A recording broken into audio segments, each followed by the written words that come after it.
that we were all experiencing during the pandemic. And we all had these visions of doom and gloom, had in our eyes. And so this was a way to get out of that and maybe see the world from a different perspective, through a different lens. And now that we've gotten at least to the point where we're actually reopening places and we're going back to what I call a new normal of being able to be in physical contact with one another. And we have not just survived the pandemic, but we've grown as we have evolved as human beings. None of us are the same as we were before. We're all more loving, more open, more caring. At least a lot of us are. More of us are more. A lot of us. There are millions more awakened people today. Let's just call it. Let's just say that as a result of realizing we don't really control anything in this world. We don't really have control over anything. But when we let go of our notion of control and fall back into love by doing things of service for others and being caregivers, then all of a sudden we realize there's something much, much bigger and much more exciting to be part of than our own little narcissistic world wants to create, right? So I'm really excited this month. We're talking about, and there's actually, it was a conversation with Jonathan that made me decide to make this month about people who are caregivers, coaches and caregivers. Coaches give care too. That's what we do. We're caregivers as well. But so I wanted to include us in that. So I thought, well, Jonathan was telling me his wonderful story about, I was asking him what he discovered during the pandemic. And he said, I had the opportunity to help a 91-year-old gay man with cancer and help take care of him. I became his primary resource of care, really. And I was so touched by the story, and he was so touched by his own transformation as a result. I thought I'm gonna have him on as my guest. And so again, he's going to talk one second, but again, if you're joining us today, please type your name and say hello in the chat box so that we'll know you're here. You can ask questions. We want this to be as interactive as possible.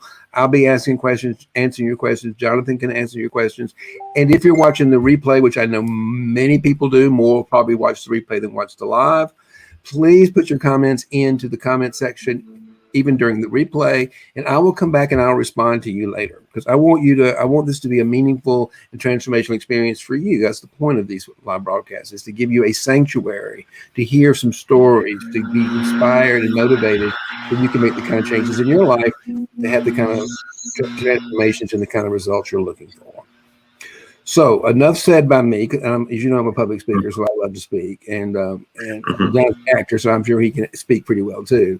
So I'm going to turn this over to Jonathan and ask him to share a little bit of his story.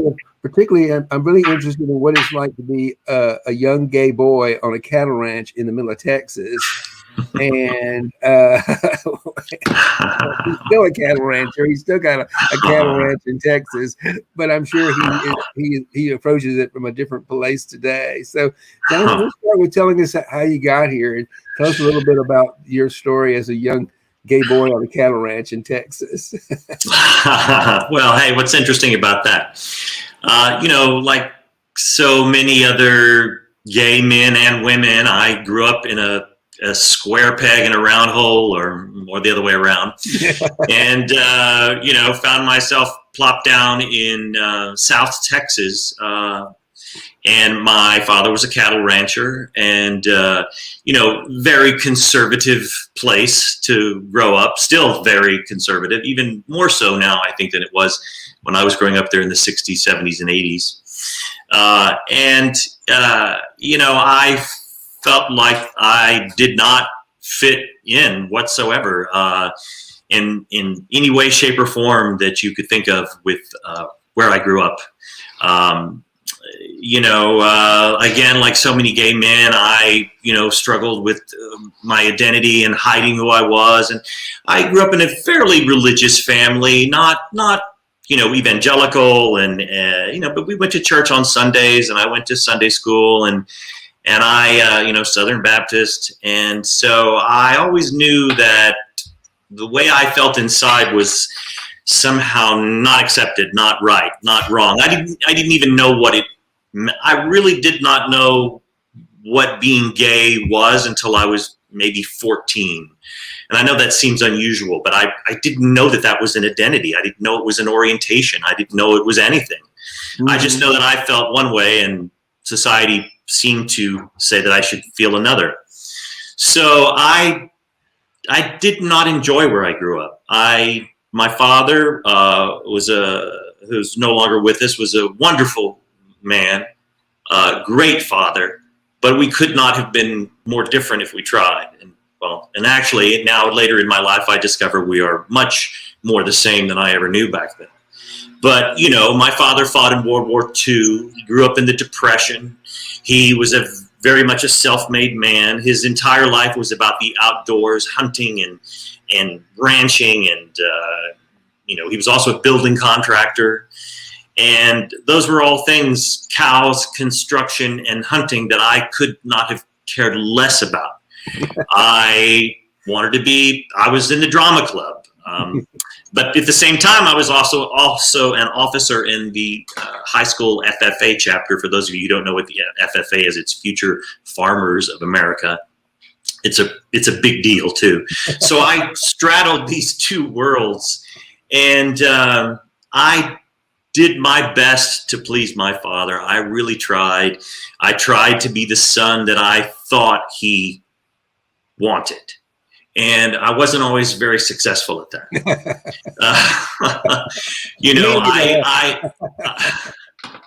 I tried to. Similar to my growing up in South Georgia, by the way. Exactly. I mean, I tried, for lack of a better phrase, I butched it up as best I could. I was much more into the cheerleaders and the pom-poms, and looking at watching the football players because they were so hot in high school than I was.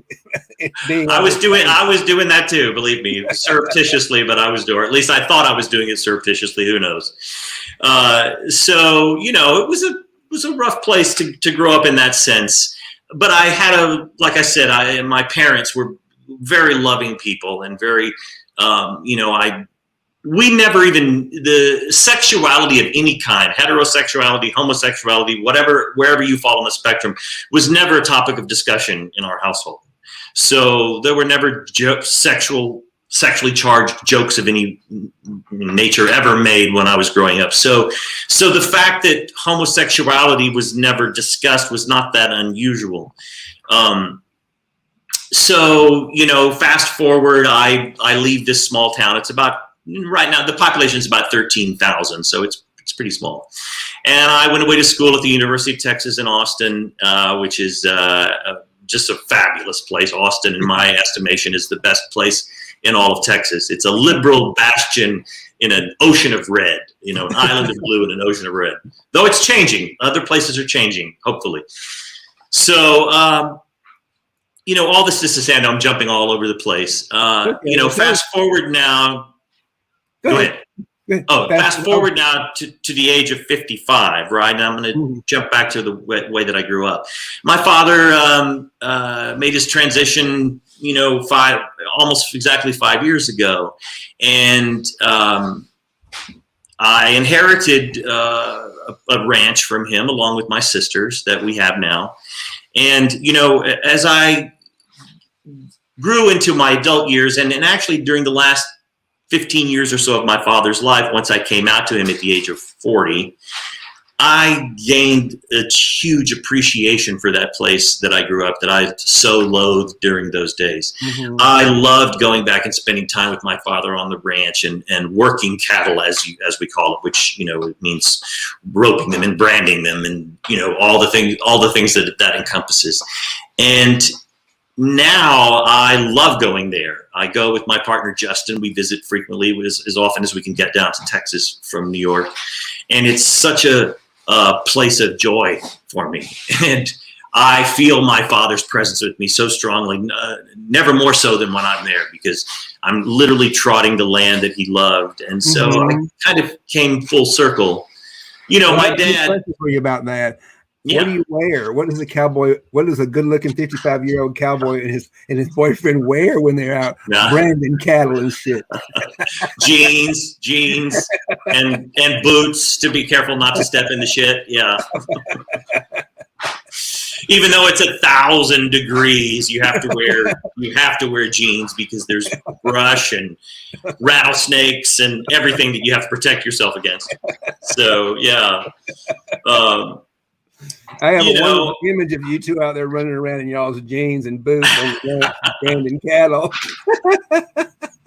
I always joked, maybe I'm giving a little bit too much away about myself here for the world to hear, but I always used to joke way back in the day that when the day came that I inherited this place from my dad, that I would, turn it into Ranch Hand Productions and start like a gay porn film production company. But then the paradigm changed and there are no more of those companies. So I hear.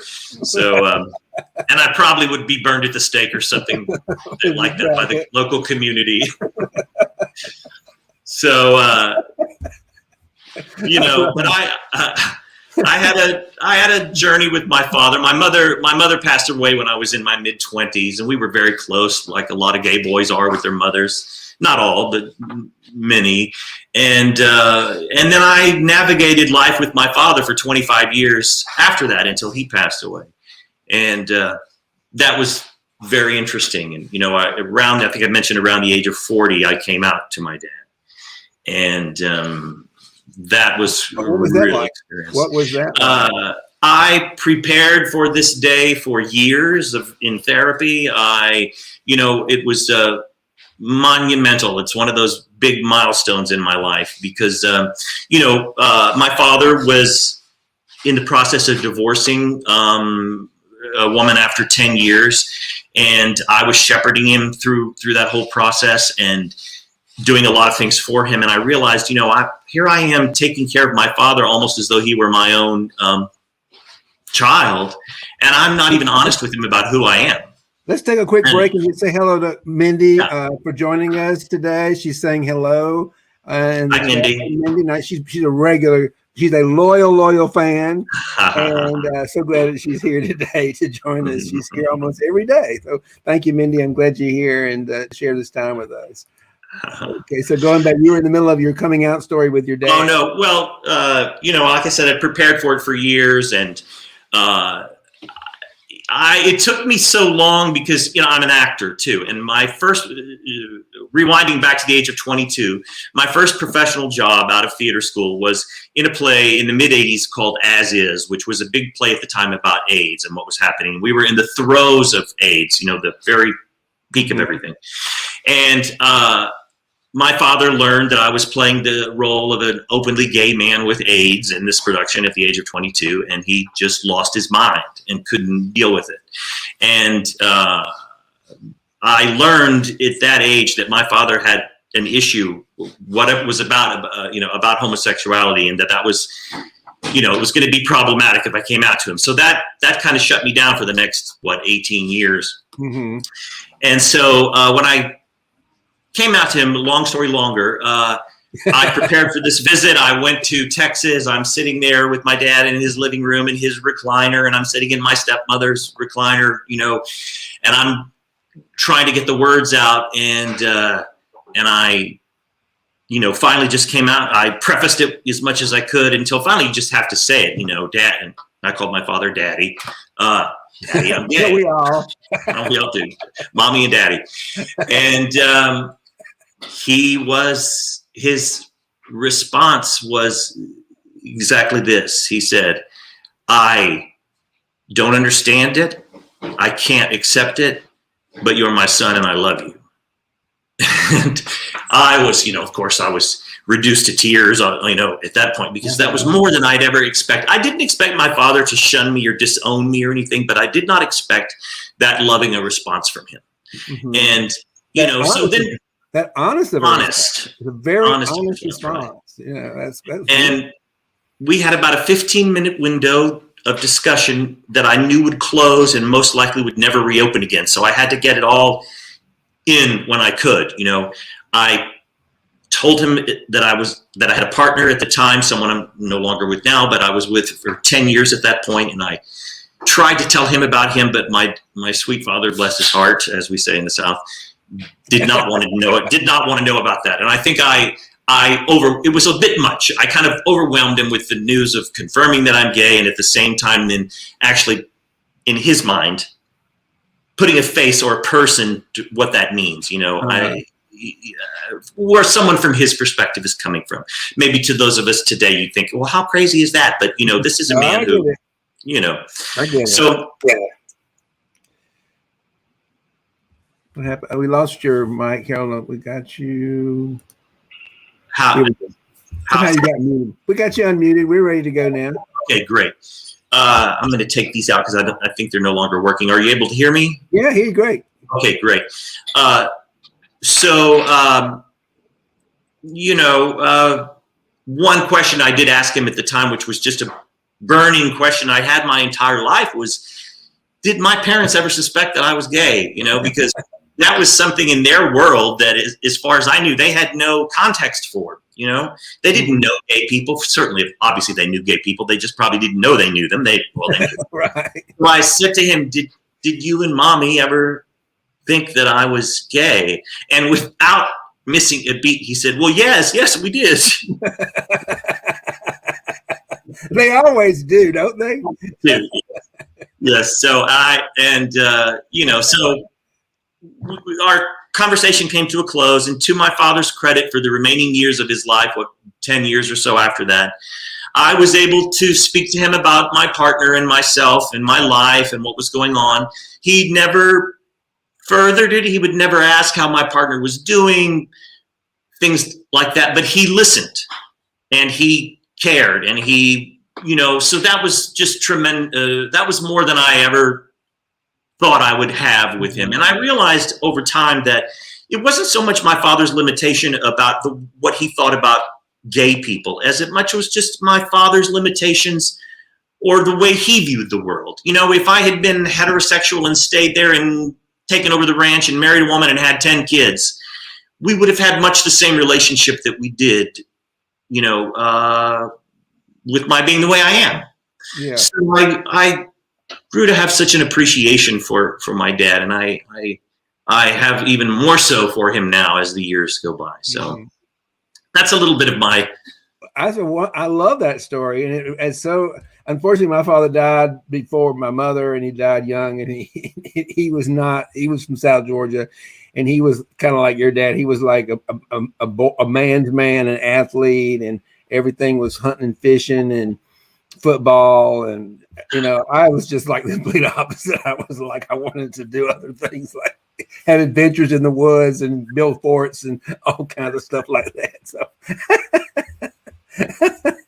you know, I totally understand your story, and it's great because and my father, he died. I'm sure he always knew. I mean, he always did and stuff. But my mother's thing, they're like, "We don't ever let your father find out," you know. It's like, and that's going to make me feel good. Exactly. You know, don't ever let your father find it. Kill your father, and I'd be like, "Well, that makes me feel much better." The things we do. The gift of going, yeah, I think that's quite a gift. I didn't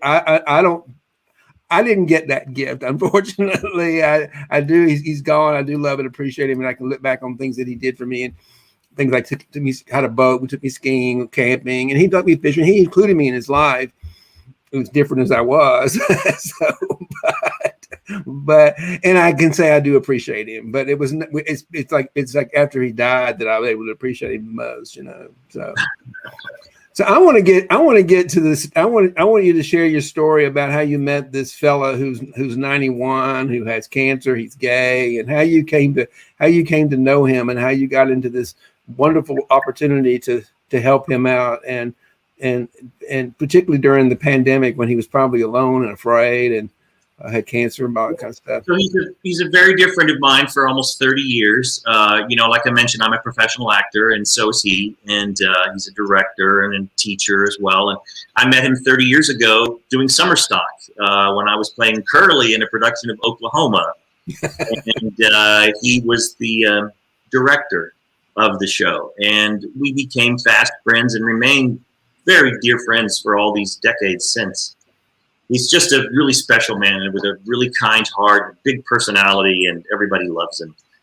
And so over the years, our friendship has grown. And, you know, now, like you mentioned, he's 91, and he's remarkable. He's a remarkable man by any age for so many reasons, but especially to be 91, you know, he's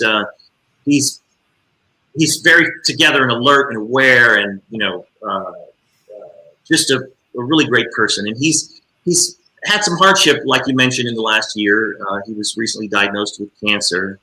And he has family that cares about him a great deal, but unfortunately no one nearby, nobody in New York City. We both live in New York.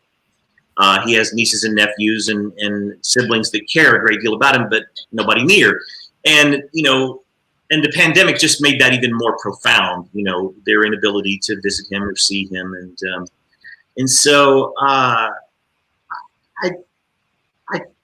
don't see myself so much as a caretaker of him as I do a friend, I've done for him what I know he would do for me. And if the roles were reversed, I've learned a lot about aging and what it's like to be an aging person, an aging gay person in our society.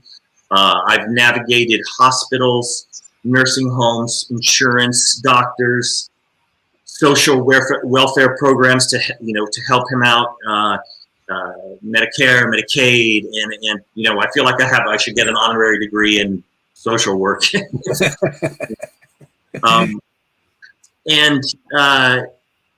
He looks to me a great deal for things, and he could not voice his appreciation for what I do for him more. And I don't do that. I don't think I do that much for him. Like I said, I just do for him what any friend would do. But we speak on a daily basis. I saw him yesterday when he's often hospitalized with this condition and other conditions, and I go and see him at the hospital. I escort him home. I take him to his doctor's visits back and forth.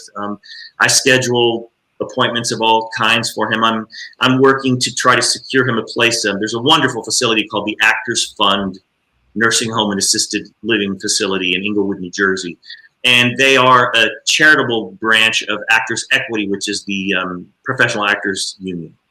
And they specialize in taking in older performing arts professionals. You don't have to be just an actor or performer. You could have worked in any aspect of the performing industries, in the technical aspects or business. You just have to have some background having worked professionally in the performing arts. And so I'm working, currently he lives on his own, but eventually he's going to need to move to a facility where he can receive more care. So that's been something I've been doing for about a year now. They have a long waiting list, and then with COVID protocols, it's made everything even more complicated to help get him in there. And also helping to transition my friend with the idea of making that next step to an assisted living facility or a nursing home. This particular place has both, and they determine based on what a person's needs are, what they're a best fit for. And understandably, he's apprehensive about going. He's an extremely independent man, has always lived on his own, continues to do so at 91. And, the way I look at what I've been doing is I'm just trying to set all these things up for him so that when the opportunity comes, he can have a choice. I would never try and push him in a direction that I didn't think he needed to, that I didn't think he wanted to go, Yeah. And he has a lot of apprehension about making that move, about what that means. I'm sure, even as wonderful a facility as it is, and it's really great, top-rated place, no one wants to give up their autonomy, and that's frightening, And also, I'm sure that there's a bit of coming face-to-face with what one might perceive as the end of their life or the end of this particular life experience. This is the final stop, so to speak. Even though that's not how I look at it, I can understand that that's how it might be a common perception. Yeah, sure. So but what's really greatest about this experience for me is that it gives me a lot of joy. Yeah. I love helping him. So whatever I sit here sounding like, oh, I'm so wonderful, I've done all these things for him, but I get back so much, from that. From the doing of that, There's nothing better than I find. It's a cliche you hear all the time, but service unto others is the best way to provide service unto yourself. To get out of your own head, to put yourself up in someone else's shoes, to show up for them. Mm-hmm. Yeah, because you're really showing we are all one. Really, we're all one loving entity. And when you can show up for others, it's really a form of self-love, isn't it? Yeah, completely. And I think that's the idea behind Albert Schweitzer's comment, and he's a Nobel Peace Prize. I wrote in here because it's what made me think about it. One of my favorite quotes is that he never really met anyone in his life that was truly happy who didn't know how to serve others. Mm-hmm. And I think that is so true for you and so true for me. I know that when I was, and I think I want to just comment on something that we think it's an ordinary thing, but being around for others just to hear them share their stories. And you share their story. That's the healing part, because that's the connection, because that's to say, I care enough about you to spend some of my precious time on this earth to hear your stories and help you feel good about your life and know that you're loved. And that's the power of what you're doing. And that's the transformational power of storytelling and caregiving. I think it's because you're really able to. And you're right. You get to have that fulfilling sense of joy and appreciation of self-love for caring for other people. I mean, I will say on that note, this may contradict that a little bit, but I think it complements it. I'll explain why. Yeah. What I've sort of learned through my life's journey so far is that I also have to take care of myself first. Right. It's like that, when they say, put your face mask on first before assisting others, when you're on an airplane. If you don't look after yourself, then you don't have anything to give to others first. So, I'll admit it's very easy for me to get caught up in being his caretaker and looking after him. But I do try and balance that out as much as I can, with my own life, looking after myself. And so I learned that the hard way in my younger years, in previous relationships and things with people, where you make them your priority, and it just never. Right, and that is we're in alignment, because what we're saying, self-love is when you do make yourself the priority, and you do love yourself enough to have to receive the love from yourself that you need in order to care for others as lovingly. Yeah. So it's a reciprocity.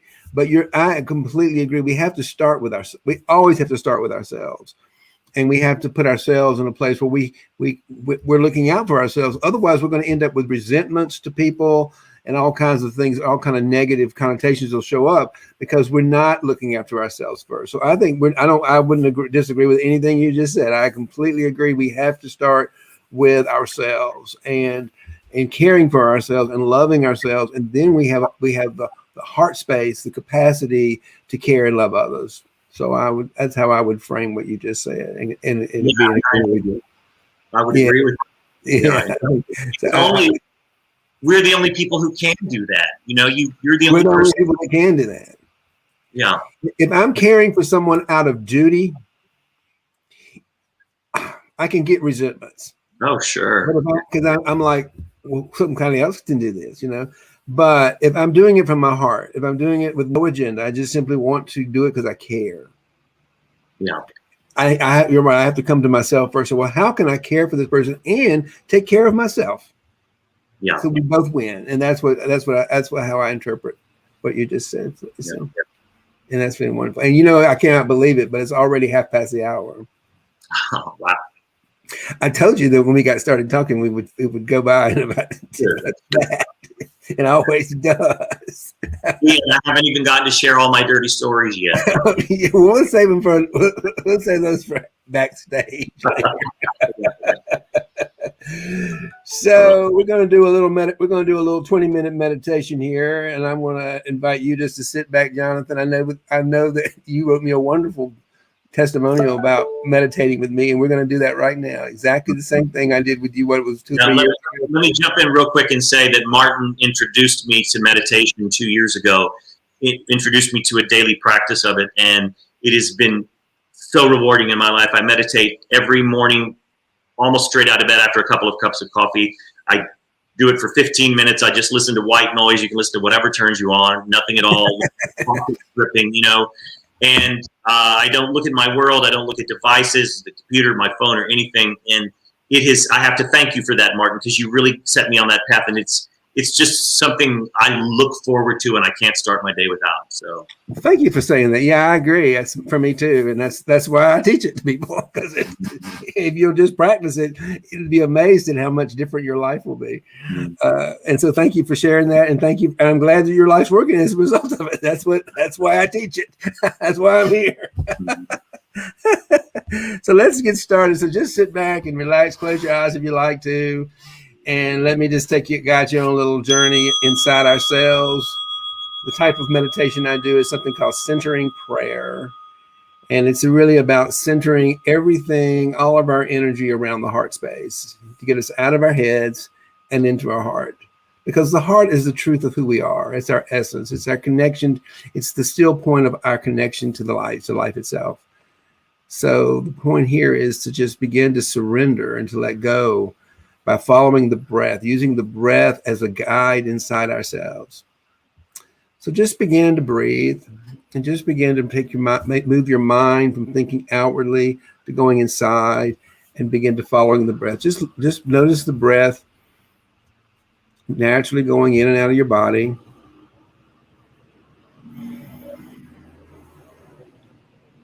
Allow yourself to get still. Notice the rise and the fall of the rib cage and the belly pulling them up. And there's that bell. One bell that we use as a way to reset and follow the vibration deeper within ourselves. We can feel the vibration in ourselves. So I'm going to teach you a little trick about slowing down the mind. Sometimes people say to meditate, you need to stop thinking. Well, that's impossible, and you don't want to stop thinking. You're going to think as long as you're alive. But you can slow it down and create some space around it. You can slow it down. And one thing about when we're thinking, our tongues vibrate just a little bit. And we can reverse engineer that and slow down the tongue. We'll slow down the thinking. And the way I do that is to take the tip of your tongue and rest it on the roof of your mouth, just behind your front teeth. Slightly part your lips, and relax your jaw and just breathe. And notice the breath slightly massaging the back of your tongue. So just try that for a moment. Just naturally breathe and notice the breath slightly massaging your tongue to slow it down and relax it.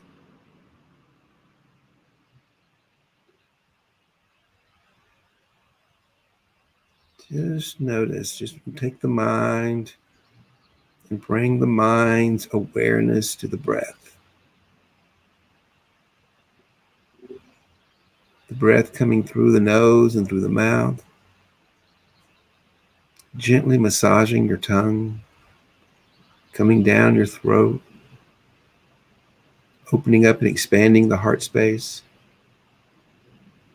And the belly muscles pulling the breath deep into your body, deep into your belly, as an anchor, as a way to anchor the spirit within yourself.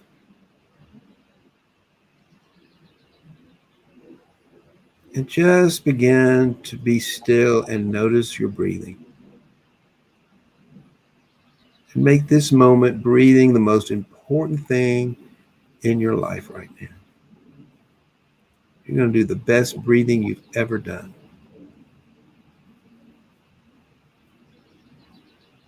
And we're going to use the breath to expand our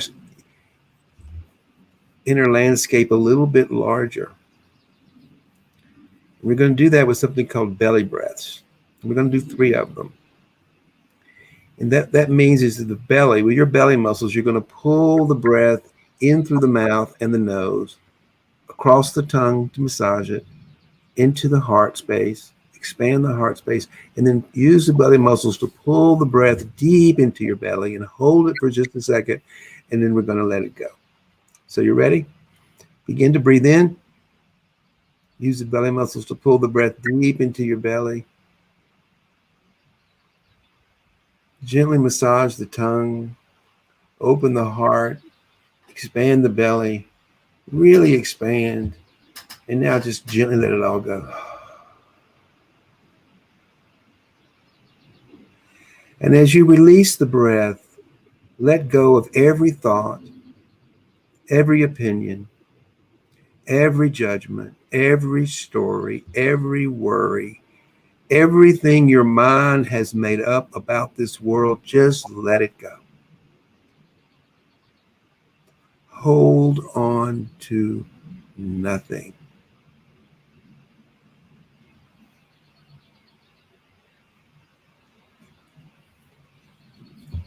And just come back to the breath and be still, knowing you're loved, knowing you are loved. Infinite love power, infinite love, creative power. Fall back into that spaciousness. Now we're going to do our second round of belly breath. We're going to use the belly to pull the breath into the mouth and the nose. Gently massage the tongue, open up the heart, and with the belly muscles, pull the breath deep within you. And just hold it for a second. Like you hold all your thoughts and your opinions and your judgments, your stories. And now let it all go. Let everything go. Especially those beliefs of which you are ashamed, those judgments about yourself and about others. Just let everything go. And with the sound of that bell, allow the vibration of the bell to wake you up and allow you to reset and follow that vibration deep within yourself. And just listen to the bell.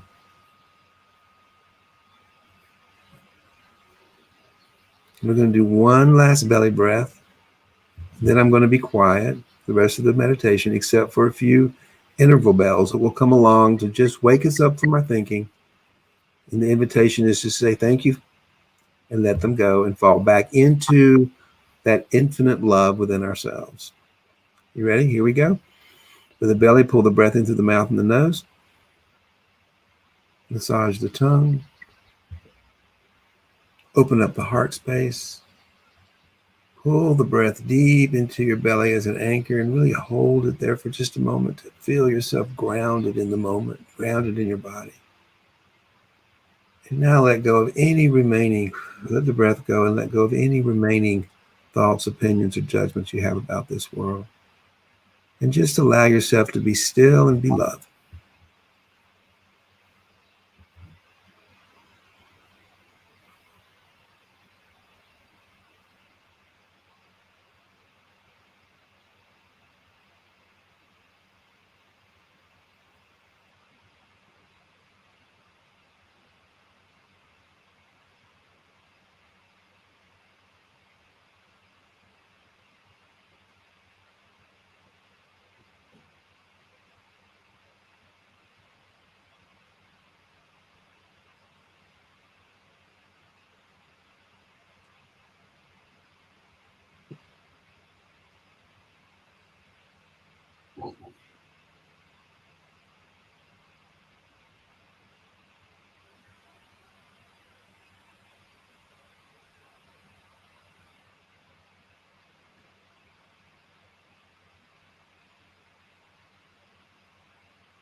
There is the beautiful sound of that wake-up bell to wake us up from our thinking, our sleeping, our planning. And the invitation is to thank that brilliant mind of yours, mine, and just let it go and fall back into infinite love.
Oh, there's that wake up bell again to interrupt our thinking and our planning and our worrying, maybe our sleeping.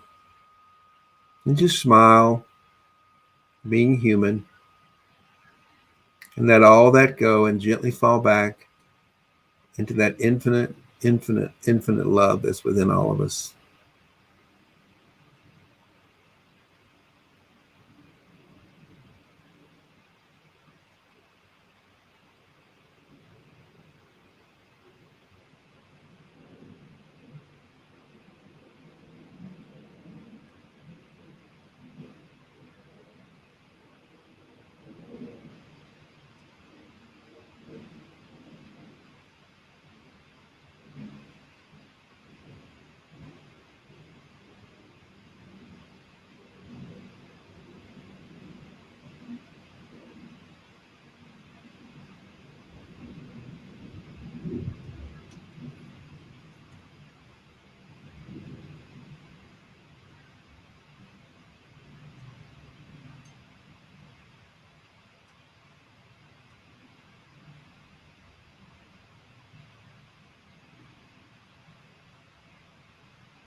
And that's our final bell to bring us back to the material world. I'll unmute you so you can speak. You're unmuted. How you feeling, Jonathan? I feel great. I know I do too. I always feel powered up and charged when I get to slow down a little bit, and particularly when I get, I do these by myself sometimes, and I think it's just so much. I get having someone to look at and see in the screen it just enhances the whole experience for me, and it creates a different. It's like doing it with somebody that I can actually see. So I appreciate you being here with me to meditate today and Yeah, great. Share your story. And it's a great story, and you're a beautiful man. You're doing great things. And I know can you tell the name of the guy that you're helping? Can you share his name? Oh, his name is Gil. Gil? Yeah. Okay, good. Well, we're going to send Gil some love today. Let him know we had a special broadcast in honor of him today and his contribution in 91 years of service to this world and helping actors and helping actors become better actors and directing and being a part of and contributing to the performing arts the way he did. And that's the beauty of what we do. That's we bring our contribution, and that's how we create. He's still a singer. You should hear him sing. He sounds like a 40-year-old man. It's amazing. Oh, wow. Cool. Gifted performer. Yeah. Uh-huh. Let's see. Oh, we got a little gift. Oh, there we go. You're so welcome, Mindy. Thank you for being here. And yeah, Mindy knows really well about caregiving and storytelling. And she was one of my food captains at St. Paul's Chapel at Ground Zero after 9/11. And that's how we came to know each other, because she was one of the, I had a team of what I'd call food captains who would come in and take a shift for me, and they would take care of the volunteers. They would teach the volunteers, and they would supervise the volunteers, get the food out, and be there. So we had a lot of time there, because we were there for 8 hours or so. And while food was the focus, a lot of our time was sitting with basically people, with men and women across the street who were just digging out body parts with garden tools and trying to recover. And that was tough work. And it was particularly hard on the firemen to find their brothers and sisters and stuff like that. So just being in that space to hold and care and listen to those stories. And that's the power of storytelling, whether you're doing it by just listening to your friend, or you get the honor of mastering your craft on stage as a performer and sharing stories through that medium. And I know from our conversations before, that's sort of the crux of what pulled your passion for being on the stage. Actors are storytellers. We're entrusted to reflect life back to others, to see, how we all resonate with each other's stories, and hopefully bring us all closer and have a more common understanding about what people, and realize that we're all so much more alike than we are different. Yeah, and it is a form of caregiving. It is a form of caregiving as well, because you're bringing your talents and your value and making a contribution to care for others, because people want to be entertained. They want to be able to have a deeper inspiration and motivation of who they are. Are you in production at the moment? No, not at the moment. Things are just starting to get going again. The governor just announced yesterday that Broadway will be reopening full capacity on September 14th, so that's big news. And regional theaters and summer stock theaters are just now gearing back up with a lot of COVID protocols. So yeah, hopefully I will be soon. That would be great. I miss it tremendously. It's a whole new world for all of us. Well, I've had the joy of watching you perform a number of times, and I have always enjoyed being there and being part of it. And it is something kind of fun about having one of your good friends on stage. It just feels good to know you and be close to you and be friends with you, and watch you up there just really mastering your craft. And because you really are a wonderful performer, and you do it from a place of love, and it's just great to be part of that.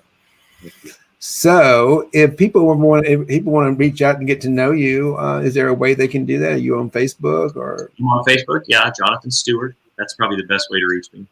Okay. All right. And so I want to thank you so much for being here with us today. And let me just stick around. I want to close all this out. And I also want to let everyone know about a couple of things coming up.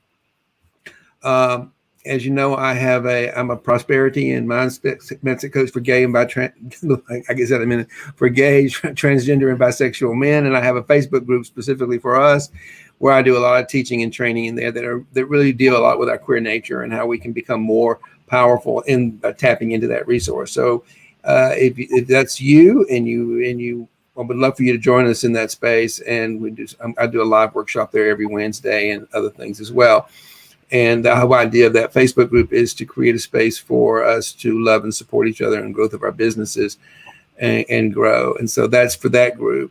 I'm not discriminatory. There's a reason for that, is because that's the people that I can work with and help the most from a shadow work perspective. But I also love everybody. And I have another Facebook group called the Financial Mystic Sanctuary that you can join. And both links are closely related to the video somewhere on the Facebook page. So I'd love for you to join us in there. And I'll tell you about an upcoming event that everybody's invited to in that space. In that Facebook is called, I recently took the practice of how I use basically the principles found in 12-step to solve problems. It's the same principles millions have used to solve their alcohol and drinking problem. I use it to solve that. And more importantly, I use it to solve my obsession with money. those same principles. And I reduced that to a workbook. It's called the Heart Space Method for Problem Solving. And on the 15th of May, I'm going to be doing a live workshop at noon in the Financial Mystic Sanctuary, where you can bring your problem, you can get a free copy of the workbook, and I'll teach you how to use it to solve your problem. So please join us for that, because it really works. It's amazing. And it's the same, it's the same principles that have really helped. I know me and Jonathan, who had addiction problems with things, to solve those addiction problems. And it's the same thing, and we can use it to solve any problem, actually. So please join us for that. And if there's nothing else, Jonathan, thank you again so much for joining us today. Pleasure, Martin. Thanks for having me. Great to have you here, and what a joy to see you. And may love and prosperity prevail across the world.